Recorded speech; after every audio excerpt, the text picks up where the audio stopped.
Allahu akbar walillahil hamd.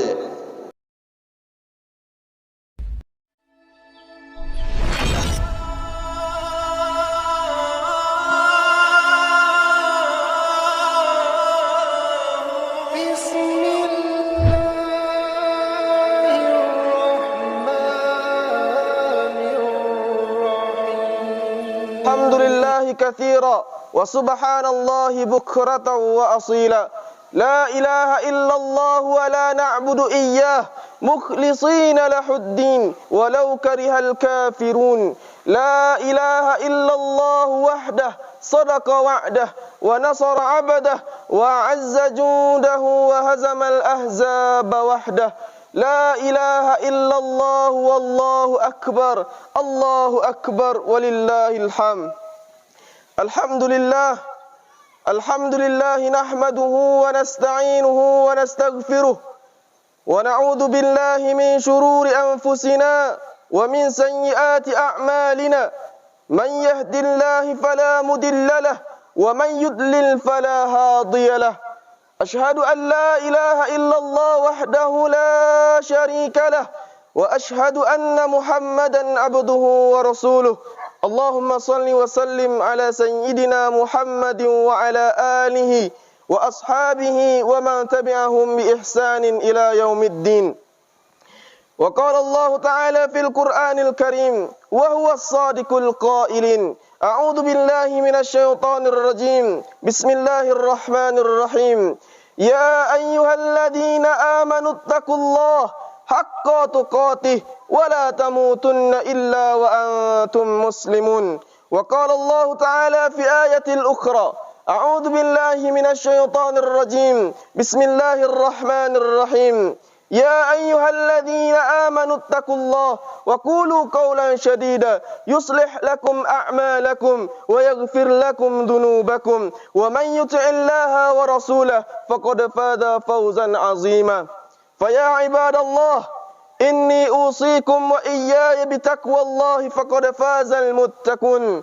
اتقوا الله حق تقاته ولا تموتن إلا وأنتم مسلمون. اللهم علمنا ما ينفعنا وانفعنا بما علمتنا وزدنا علما وأرنا الحق حقا وارزقنا اتباعه وأرنا الباطل باطلا وارزقنا اجتنابه. Ma'asyiral muslimin, jamaah Idul Adha yang dimuliakan oleh Allah Subhanahu wa taala. Puji syukur kita ucapkan kepada Allah Subhanahu wa taala yang telah memberikan berbagai macam nikmat kepada kita. Allah telah memberikan nikmat sehat. Allah telah memberikan nikmat panjang umur. Bahkan lebih dari itu, Allah telah memberikan nikmat iman dan Islam kepada kita semua. Sehingga kita dapat berkumpul di lapangan yang kita cintai ini dalam rangka melaksanakan perintah Allah Subhanahu wa taala. Salawat berangkaikan salam tak lupa-lupanya kita hadiahkan kepada Nabi besar kita, yaitunya Nabi Muhammad sallallahu alaihi wasallam. Begitupun kepada para sahabat, para tabi'in, para tabi'in dan para ulama yang telah memberikan contoh yang baik kepada kita semua. Ma'asyiral muslimin, jamaah Idul Adha yang dimuliakan oleh Allah Subhanahu wa taala. Marilah kita semua bersyukur kepada Allah Subhanahu wa taala telah melaksanakan perintahnya. Fasalli li rabbika, laksanakanlah salat. Setelah kita melaksanakan salat, wanhar, sembelilah hewan kurban. Ma min ayyamin, tidak ada hari, al-amalu salihu fi ahabbu ila Allah, beramal soleh pada hari itu lebih dicintai oleh Allah Subhanahu wa taala fi hadhil ayyamil ashri, bahwasanya hari ini telah dipilih oleh Allah Subhanahu wa taala. Tidak ada hari yang lebih mulia daripada hari yang ke-10 ini. Lalu sahabat Nabi bertanya, walau jihadu fi sabilillah, walaupun dibandingkan dengan jihad fi sabilillah, maka Rasulullah sallallahu alaihi wasallam bersabda, walau jihadu fi sabilillah, jihad fi sabilillah pun tidak bisa menandingi mulianya amalan 10 hari ini. Ma'asyiral muslimin, jamaah Jumat, jamaah Idul Adha yang dimuliakan oleh Allah Subhanahu wa taala. Illa rajulun, kecuali ada seorang laki-laki, kharaja bi nafsi wa malihi, dia keluar rumah membawa nyawa dan hartanya, walam yarji' bi kulli syai', dan ia pulang tidak membawa apapun, nyawa hilang melayang mati syahid, harta habis hilang untuk jihad fi sabilillah, maka inilah satu-satunya amalan yang bisa menandingi amalan 10 hari ini. Jikalau tidak, maka amalan 10 hari ini lebih utama. Tidak ada amalan anak Nabi Adam, tidak ada amalan anak cucu Nabi Adam, tidak ada amalan manusia yang lebih mulia daripada amalan 10 hari ini, yaitunya min iraqatid dam, menumpahkan darah hewan kurban. Wa innaha la ta'tiya yaumal qiyamah, hewan kurban tersebut akan datang pada hari kiamat, bi aslafiha dengan kukunya, wa bi ash'ariha dengan bulunya, wa bi kuruniha dengan tanduknya. Tanduk, bulu, kuku dianggap dengan sampah, tidak dimakan, tidak dikonsumsi, tetapi tanduk, bulu dan kuku tersebut akan bersaksi kepada Allah Subhanahu wa taala bahwasanya hambanya telah beramal soleh kepadanya. Apalagi dengan dagingnya, apalagi dengan lemaknya, apalagi dengan kulitnya, semuanya akan bersaksi di hadapan Allah Subhanahu wa taala. Dan ada yang lebih cepat daripada tetesan darah hewan kurban tersebut, yaitunya ampunan Allah Subhanahu wa taala. Ampunan Allah lebih cepat, lebih berat, lebih dulu daripada tetesan hewan darah tersebut. Maka fatubu biha nafsan, sucikanlah dirimu dengan berkurban. Allah telah memberikan kesempatan yang panjang kepada kita. Kalau kita tidak mampu beramal pada hari yang ke-10, masih ada hari yang ke-11. Kalau kita tidak mampu juga, masih ada hari yang ke-12. Kalau kita tidak mampu juga, masih ada hari yang ke-13. Andai kita berkecil hati karena kekurangan ekonomi, karena kesusahan, tetaplah bertakbir kepada Allah Subhanahu wa taala. Allahu Akbar, Allah Maha Besar. Andai kesedihan melanda kita, maka hilangkanlah kesedihan itu dengan selalu bertakbir kepada Allah. Allahu Akbar, Allahu Akbar, Allahu Akbar. La ilaha illallah wallahu akbar. Allahu Akbar walillahil hamd. Wal budana lakum ja'alna lakum min sya'airillah. Hewan-hewan kurban, onta-onta, kambing-kambing, lembu-lembu yang disembelih, maka itu akan menjadi syiar bagi umat Islam. Ini merupakan pertunjukan, ini merupakan show force, bahwasanya ini menunjukkan umat Islam itu kuat, umat Islam itu ramai. Maka bagi seseorang yang ketika imannya lemah, ketika melihat umat Islam berkumpul ramai, maka bangkitlah semangatnya. Ketika ada orang yang meremeh-temehkan umat Islam, menganggap umat Islam itu sepele, rendah, ketika melihat kita berkumpul pada hari ini, maka bergetarlah hatinya. Oleh sebab itu, ketika Sayyidina wa Maulana Muhammad sallallahu alaihi wasallam ketika menyembelih hewan kurbannya, Sayyidatuna Aisyah ikut menyaksikannya. Ketika Sayyidina Ali bin Abi Talib menyembelih hewan kurbannya, Sayyidatuna Fatimah wa Sayyidina Al-Hasan wa Sayyidina Al-Husain ikut juga menyaksikannya. Mengapa demikian? Bahwasanya sesungguhnya menyembelih hewan kurban merupakan syiar yang telah ditetapkan oleh Allah Subhanahu wa taala. Inilah manfaat bagi kita merayakan Idul Adha. Manfaatnya yang bagi yang ke dalam, memberikan rasa semangat bagi umat Islam. Manfaat yang keluar yaitunya memberikan rasa takut. Ini bukan teror, ini bukan teroris, tetapi ini lebih menunjukkan bahawa inilah agama Allah Subhanahu wa taala. Ketika Qabil dan Habil berkurban kepada Allah Subhanahu wa taala, yang diterima kurbannya cuma Habil. Oleh sebab itu, kenapa kurban Qabil tidak diterima? Dan Habil pun menjawab, Allah Subhanahu wa taala hanya menerima kurban kepada orang yang selalu takut kepada Allah, orang yang selalu takwa kepada Allah Subhanahu wa taala. Andai Qabil meletakkan tangannya di atas Habil, maka Habil tidak akan membalasnya. Bukan Habil karena lemah, bukan Habil karena takut, tetapi inni akhafullah, aku lebih takut kepada Allah Subhanahu wa taala. Ma'asyiral muslimin, jamaah Idul Adha yang dimuliakan oleh Allah Subhanahu wa taala. Kita pada pagi hari ini diingatkan sekali lagi bagi kisah Nabi Ibrahim dan Nabi Ismail alaihissalam. Ketika Nabi Ibrahim alaihissalam telah menunggu kedatangan keturunannya selama 80 tahun, akhirnya Allah memberikan anak yang bernama Nabi Ismail. Dan ketika itu pula Allah menurunkan wahyu, Allah menurunkan perintah untuk menyembelih anaknya melewatkan mimpi. Lalu Nabi Ibrahim alaihissalam menyampaikan kepada Nabi Ibrahim, "Ya bunayya, wahai anakku, aku mendapatkan perintah dari Allah untuk menyembelihmu." Dan apa jawaban Nabi Ismail alaihissalam? Ini pentingnya iman dan didikan sejak dini, didikan agama Islam sejak dini. Kata Nabi, if'al ma tu'mar, kerjakanlah apa yang diperintahkan oleh Allah Subhanahu wa taala. Insyaallah satadjidu minas salihin, sesungguhnya engkau akan mendapatiku daripada orang-orang yang soleh atau orang-orang yang sabar. Maka pondasi terakhir bagi umat Islam untuk anak-anaknya supaya lebih dalam kuat dalam agamanya, kita serahkanlah kepada pondok pesantren. Karena apa? Karena kalau tidak sejak kecil kita dididik anak kita dalam pendidikan, maka kalau sudah besar akan lebih susah.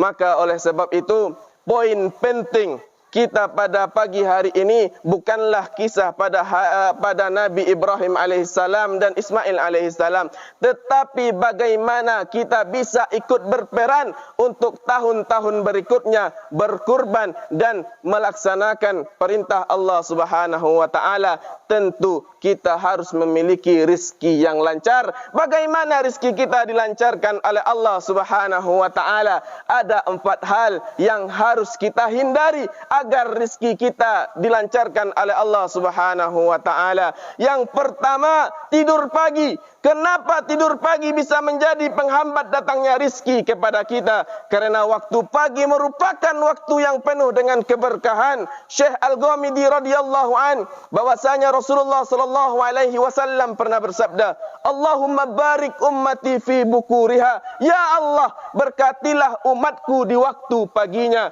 Apabila Rasulullah sallallahu alaihi wasallam ingin mengutus suatu utusan ke daerah lain, maka Rasulullah sallallahu alaihi wasallam akan mengutusnya di waktu pagi. Begitupun kepada para sahabat Nabi yang mulia, mereka mengantarkan barang dagangannya ke pasar di waktu pagi pula. Itulah sebabnya mereka kaya raya pada saat itu. Sedangkan kita masih banyaknya yang memanfaatkan waktu pagi untuk enggan dan malas untuk bangun subuh. Kalau tidak bangun subuh, bangunnya jam 6 ketika matahari telah terbit, atau tidak setelah melaksanakan solat subuh, tidak membiasakan zikir pagi atau membaca Al-Quran, malah kembali ke tempat tidur lagi. Jikalau seseorang menunggu setelah ba'da subuh, kemudian ia berzikir kepada Allah dan membaca Al-Quran, dan kemudian lagi ia menunggu kira-kira 15 menit setelah terbitnya fajar, kemudian ia melakukan solat suruh 2 rakaat, maka ia akan mendapatkan pahala seperti ia mengerjakan haji dan umrah yang sempurna. Dan ini bahayanya, jikalau seseorang meninggalkan solat subuh, maka ia akan lepas dari jaminan Allah Subhanahu wa taala. Sebagaimana Rasulullah sallallahu alaihi wasallam pernah bersabda, "Man shalla subha fahuwa fi dimmatillahi fala yatlubannakumullahu min dimmatihi bi syai' fayutrikahu fayakubbahu fi nari jahannam." Barang siapa yang melaksanakan salat subuh, maka ia akan berada dalam jaminan Allah Subhanahu wa taala. Oleh karena itu, janganlah kita sesekali mengganggu atau menyakiti orang yang lagi salat subuh tanpa alasan yang benar. Kerana apa? Kerana Allah akan memberikan azab kepada orang tersebut dengan menelungkupkan wajahnya di atas api neraka Jahannam kelak. Bahkan orang yang sering meninggalkan salat subuh dianggap sebagai orang yang munafik. Laisa salatu athqala 'alal munafiqina min salatil fajri wal isya walau ya'lamuna ma fihima la atawhuma walau habawa. Tidak ada salat yang lebih berat bagi orang munafik melainkan salat subuh dan salat isya. Seandainya mereka tahu keutamaan di balik kedua salat tersebut, maka ia akan melaksanakannya walaupun sambil merangkak. Maka yang kedua, hal yang harus kita hindari agar rezeki kita dilancarkan oleh Allah Subhanahu wa taala, yaitunya kurangnya beribadah kepada Allah Subhanahu wa taala. Kurangnya beribadah kepada Allah merupakan kurangnya bentuk ketakwaan kita kepada Allah Subhanahu wa taala, padahal takwa itu sendiri pembuka pintu rezeki bagi kita. Sebagaimana Allah berfirman dalam Al-Qur'an surah At-Talaq ayat 2 sampai 3, "Wa man yattaqillaha yaj'al lahu makhraja wa yarzuquhu min haitsu la yahtasib wa man yatawakkal 'ala Allah fa huwa hasbuhu innallaha balighu amrihi qad ja'alallahu likulli syai'in qadara." Barang siapa yang bertakwa kepada Allah Subhanahu wa taala, maka Allah akan memberikan jalan keluar kepada mereka. Allah akan memberikan rizki yang tidak disangka-sangka, dan barang siapa yang bertawakal kepada Allah Subhanahu wa taala, maka Allah akan mencukupkannya. Sesungguhnya Allah telah melaksanakan urusan yang telah dikehendakinya, dan sesungguhnya Allah telah mengadakan sesuatu di atas segala sesuatu.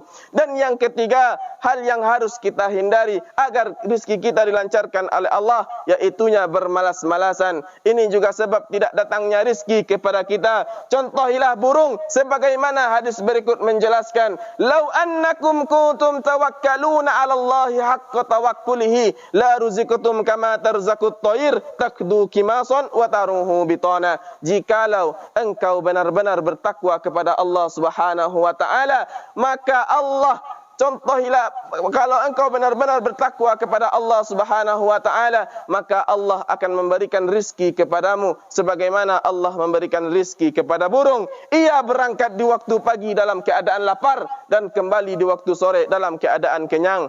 Imam Ahmad pernah ditanyai mengenai seseorang yang hanya mau duduk-duduk saja di rumah atau hanya berdiam diri di masjid. Ia berkata, "Aku tidak ingin bekerja sedikit pun sampai rizkiku datang kepadaku." Imam Ahmad pun menjawab, orang ini benar-benar bodoh, padahal Rasulullah sallallahu alaihi wasallam telah menjelaskan sebagaimana hadis burung di atas. Burung saja ia bekerja, ia berangkat di waktu pagi dan pulang di waktu sore. Begitupun kepada para sahabat Nabi yang mulia, mereka bekerja, mereka berdagang ke pasar dan menikmati dari hasil perjualan kurmanya. Dan inilah sebaik-baik teladan. Jadi kita tidak ada beralasan kerana kita sibuk beribadah, kerana kita sibuk berdakwah, kita malas untuk bekerja. Inilah keutamaan bagi seorang hamba yang selalu mencari nafkah bagi keluarganya dan menginfakkan sebagian hartanya di jalan Allah Subhanahu wa taala. Sebagaimana dari Abu Hurairah radhiyallahu an, bahwasanya Rasulullah sallallahu alaihi wasallam pernah bersabda, "Ma min yaumin yusbihul ibadu fih illa malakani yanzilani fayaqulu ahaduhuma Allahumma a'ti munfiqan khalafan wa yaqulu akhar Allahumma a'ti mumsikan talafan." Tidaklah di waktu pagi ada dua malaikat yang turun kepadanya. Salah satunya ia berkata, "Ya Allah, berikanlah ganti kepada orang yang selalu senantiasa berinfak di jalanmu." Dan yang satunya lagi berkata, "Ya Allah, berikanlah kebangkrutan kepada orang yang bakhil atau orang yang pelit." Ma'asyiral muslimin, jamaah Idul Adha yang dimuliakan oleh Allah Subhanahu wa taala. Yang terakhir yang harus kita hindari agar rezeki kita dilancarkan oleh Allah, yaitunya tidak amanah. Tidak amanah membuat orang tidak percaya. Kalau orang tidak percaya, bagaimana bisa kita mendapatkan pekerjaan? Bagaimana bisa kita mendapatkan rezeki dengan cara yang mudah? Bahkan orang yang tidak amanah terhadap amanatnya telah menyandang salah satu ciri-ciri orang munafik. Sebagaimana Rasulullah sallallahu alaihi wasallam pernah bersabda, "Ayatul munafiki talatun, idza haddatha kadzaba, wa idza wa'ada akhlafa, wa idza tumina qana." Ada tiga ciri-ciri orang munafik. Apabila ia berkata, ia dusta. Apabila ia berjanji, ia mengingkari. Dan apabila ia diberi amanah, maka ia akan mengkhianati. Termasuk di sini pula orang yang tidak amanah dalam membayar hutang. Karena apa? Karena orang yang meninggal dunia dalam keadaan meninggalkan hutang, maka itu akan menyulitkannya di akhirat kelak. Sebagaimana dari Abu Umar radhiyallahu an, bahwasanya Rasulullah sallallahu alaihi wasallam pernah bersabda, "Man mata wa alaihi dinarun aw dirham, qudiya min hasanatihi dinarun aw dirham." Barang siapa yang meninggal dunia dalam keadaan meninggalkan hutang 1 dinar atau 1 dirham, maka itu akan dibayarkan dengan kebaikannya. Karena apa? Karena di akhirat kelak tidak ada lagi dinar dan dirham. Dan yang terakhir, pelajaran yang paling berharga dari kisah Nabi Ibrahim dan Ismail, yaitunya amalan yang paling tinggi bukanlah amalan jihad fi sabilillah, bukanlah amalan membaca Al-Quran, bukanlah amalan salat 5 waktu ke masjid, tetapi amalan yang paling tinggi yang dicontohkan oleh Nabi Ibrahim dan Nabi Ismail, yaitunya selalu redo dan ikhlas atas takdir yang diberikan oleh Allah Subhanahu wa taala. Kalau kita sudah berfahaman kalau segala sesuatu yang telah ditetapkan oleh Allah Subhanahu wa taala kita redha, maka ketika Allah memberikan penyakit, kurangnya rizki kepada kita, maka kita tidak akan mudah bersuuzon dan berburuk sangka kepada Allah Subhanahu wa taala. Aqulu qawli hadza wa astaghfirullahu li wa lakum wa lisairil muslimina innahu huwas samiul alim.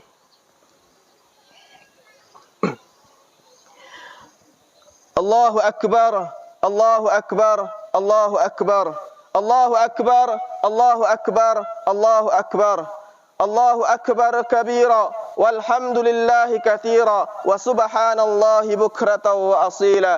La ilaha illallah wa la na'budu iyyah mukhlisina lahuddin walau karihal kafirun. La ilaha illallah wallahu akbar, Allahu akbar, walillahil hamd. Alhamdulillah, alhamdulillah nahmaduhu wa nasta'inuhu wa nastaghfiruh wa na'udzu billahi min shururi anfusina wa min sayyiati a'malina. Man yahdihillahu fala mudilla lahu wa man yudlil fala hadiya lahu. Ashhadu an la ilaha illallah wahdahu la syarika lahu wa ashhadu anna Muhammadan abduhu wa rasuluh. Allahumma salli wa sallim ala sayyidina Muhammadin wa ala alihi wa ashabihi wa ma tabi'ahum bi ihsanin ila yaumiddin. Fa ya ibadallah, inni usikum wa iyaya bi taqwallahi faqad fazal muttaqun. Ittaqullaha haqqa tuqatih wa la tamutunna illa wa antum muslimun.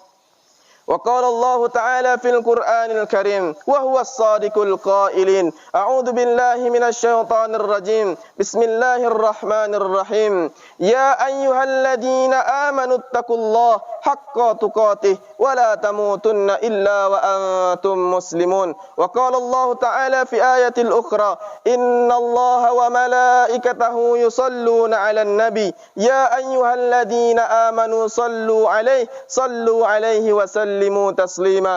اللهم صل على سيدنا محمد وعلى آل سيدنا محمد كما صليت على سيدنا إبراهيم وعلى آل سيدنا إبراهيم في العالمين وبارك على سيدنا محمد وعلى آل سيدنا محمد كما باركت على سيدنا إبراهيم وعلى آل سيدنا إبراهيم في العالمين إنك حميد مجيد. اللهم اغفر للمسلمين والمسلمات والمؤمنين والمؤمنات الأحياء منهم والأموات برحمتك يا أرحم الراحمين. اللهم إنا نسألك الهدى والتقى والعفاف والغنى. اللهم اكفنا بحلالك عن حرامك وأغننا بفضلك عمن سوى. اللهم إنا نسألك سلامة في الدين وعافية في الجسد وزيادة في العلم وبركة في الرزق وتوبة قبل الموت ورحمة عند الموت ومغفرة بعد الموت. اللهم هون علينا في سخرة الموت والنجاة من النار والعفو عند الحساب. ربنا آتنا في الدنيا حسنة وفي الآخرة حسنة وقنا عذاب النار. عباد الله إن الله يأمر بالعدل والإحسان وإيتاء ذي القربى وينهى عن الفحشاء والمنكر والبغي يعظكم لعلكم تذكرون ولذكر الله أكبر.